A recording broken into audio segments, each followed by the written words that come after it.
ബീഹാർ നിയമസഭാ തെരഞ്ഞെടുപ്പിൽ മഹാസഖ്യത്തിലെ കക്ഷികൾ തമ്മിലുള്ള പോര് രൂക്ഷം.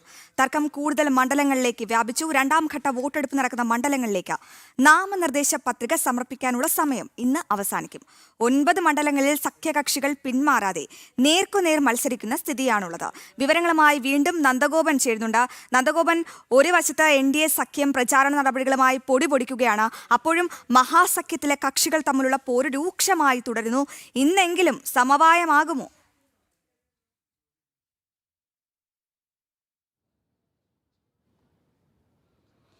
അശ്വതി, പാളയത്തിൽ പടരൂപപ്പെട്ട സാഹചര്യമാണ് പ്രതിപക്ഷ സഖ്യത്തിനുള്ളിൽ. 9 മണ്ഡലങ്ങളിൽ പരസ്പരം മത്സരിക്കാൻ ഒരുങ്ങിയിരിക്കുകയാണ് കോൺഗ്രസും RJDയും ഒപ്പം തന്നെ മറ്റ് കക്ഷികളും. അതിൽ ഏറ്റവും പ്രധാനം CPI-ML ആണ്. ഈ 3 കക്ഷികൾ പരസ്പരം 9 മണ്ഡലങ്ങളിൽ മത്സരിക്കാൻ പോകുന്നു. ഒപ്പം തന്നെ ജാർഖണ്ഡ് മുക്തി മോർച്ച JMM മറ്റ് 8 മണ്ഡലങ്ങളിൽ അവരും പരസ്പരം മത്സരിക്കുകയാണ്. ഇങ്ങനെ പ്രതിപക്ഷ സഖ്യത്തിലെ കക്ഷികൾ പരസ്പരം ഓരോ മണ്ഡലങ്ങളിൽ മത്സരിക്കുന്ന അവസ്ഥയാണ്. 121 മണ്ഡലങ്ങളിലേക്ക് നാമനിർദ്ദേശ പത്രിക നൽകിയത് പിൻവലിക്കുവാനുള്ള അവസാന തീയതി ഇന്നാണ്.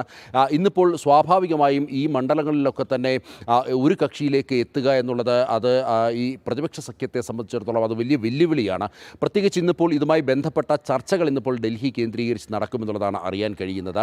ഇത്തരത്തിൽ പരസ്പരം മത്സരിക്കുന്നത് തോൽവിയുടെ ആഘാതം കൂട്ടുമെന്നുള്ളൊരു വിലയിരുത്തൽ ഇതിനോടകം തന്നെ പ്രതിപക്ഷ സഖ്യത്തിനുണ്ട്.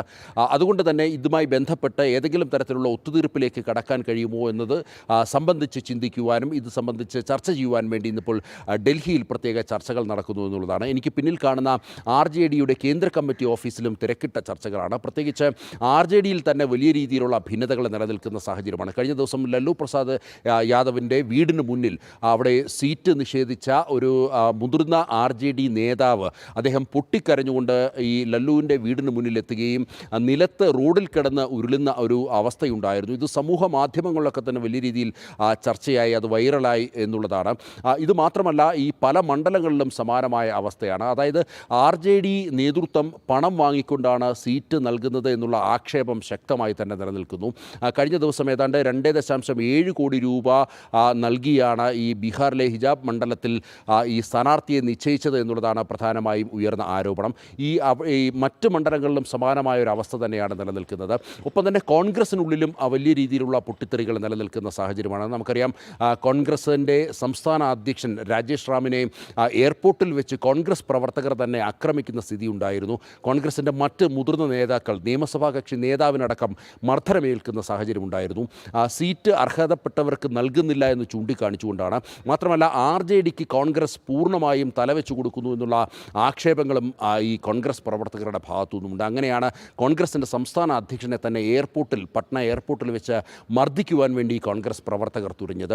CPM-ലും CPI-ലും അതേപോലെ തന്നെ CPML-ലും ഇങ്ങനെ 3 ഇടത് പാർട്ടികളാണുള്ളത്. ഈ 3 ഇടത് പാർട്ടികളിലുള്ളിലും ഇത്തരം സംഘർഷങ്ങൾ നിലനിൽക്കുന്നു എന്നുള്ളതാണ്. അതായത് പ്രതിപക്ഷ സഖ്യത്തിൽ ആകെ ഭിന്നത നിലനിൽക്കുന്ന സാഹചര്യമാണ് നിലനിൽക്കുന്നത്.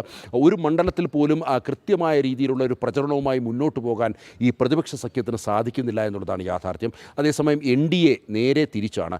NDA കാലേകൂട്ടി പ്രചരണം ആരംഭിച്ചു. BJPയും അതേപോലെ തന്നെ JDയും കൃത്യമായ സീറ്റ് വിഭജന ചർച്ചകൾ നടത്തി 101 സീറ്റുകൾ വീതം മത്സരിക്കുവാൻ വേണ്ടി കൃത്യമായ ചർച്ചകൾ കാലേകൂട്ടി തന്നെ നടത്തിയിരുന്നു. ചെറു പാർട്ടികൾക്കും അർഹമായ പരിഗണന BJP നൽകി എന്നുള്ളതാണ്.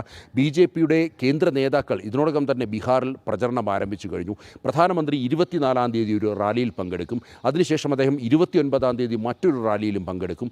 ഏതാണ്ട് 10-ലധികം റാലികളാണ് പ്രധാനമന്ത്രിക്ക് നിശ്ചയിച്ചിരിക്കുന്നത്. അതേപോലെ തന്നെ കേന്ദ്ര ആഭ്യന്തരമന്ത്രി അമിത്ഷാ, അതേപോലെ തന്നെ പ്രതിരോധ മന്ത്രി രാജ്നാഥ് സിംഗ് എന്നിവരും വിവിധ റാലികളിൽ പങ്കെടുക്കും. ഏതാണ്ട് 25-ലധികം റാലികളിൽ ഇരു നേതാക്കളും പങ്കെടുക്കുമെന്നുള്ളതാണ് വിവരം. കൂടാതെ MP-മാരും അതേപോലെ തന്നെ മറ്റ് കേന്ദ്ര മന്ത്രിമാരും ബീഹാറിലേക്ക് കേന്ദ്രീകരിക്കുവാൻ വേണ്ടിയുള്ള നിർദ്ദേശം BJPയുടെ ഭാഗത്തു നിന്നും നൽകിയിട്ടുണ്ട്. ഇങ്ങനെ BJP വളരെ സിസ്റ്റമാറ്റിക് ആയിട്ടുള്ള ഒരു പ്രചരണത്തിലേക്ക് കടന്നിരിക്കുമ്പോൾ പ്രതിപക്ഷ സഖ്യം ഇപ്പോഴും ഈ സീറ്റ് വിഭജന ചർച്ചകൾ പൂർത്തിയാക്കുവാനോ അല്ലെങ്കിൽ മണ്ഡലങ്ങളിൽ ഒരു ധാരണയുണ്ടാക്കുവാനോ സാധിച്ചിട്ടില്ല എന്നുള്ളതാണ് യാഥാർത്ഥ്യം.